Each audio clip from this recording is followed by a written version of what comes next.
What's up, guys? Welcome to the video. So today I'm going to be talking about how to invest your first $1,000.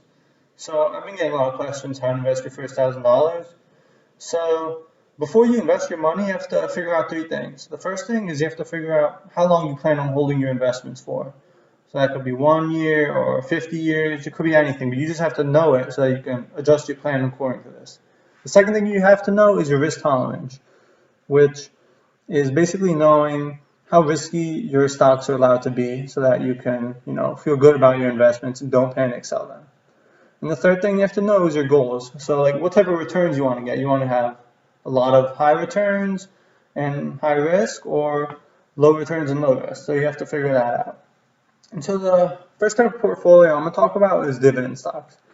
I think a lot of people like this one because it works for both the short and the long term.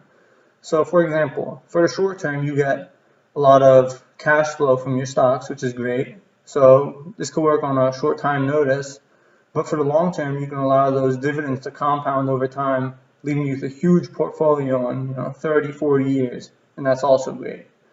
So for example, some stocks I would beat in a dividend stock portfolio would be TD Ameritrade, Ally Bank, 3M, Coca-Cola, Discover, Raytheon. These are all great stocks, and they have huge yields around 3 and 4%, which is usually what you're looking for in dividend stocks.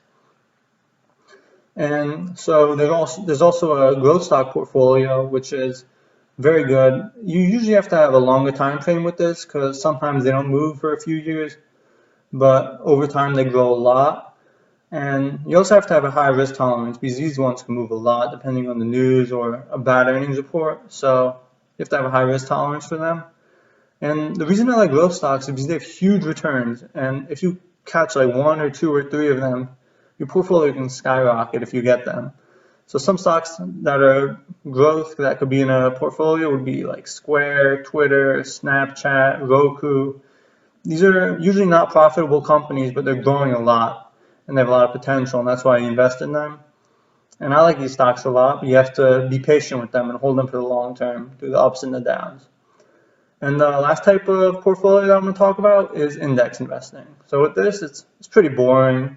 You get average returns because you get both the winners and the losers in your portfolio.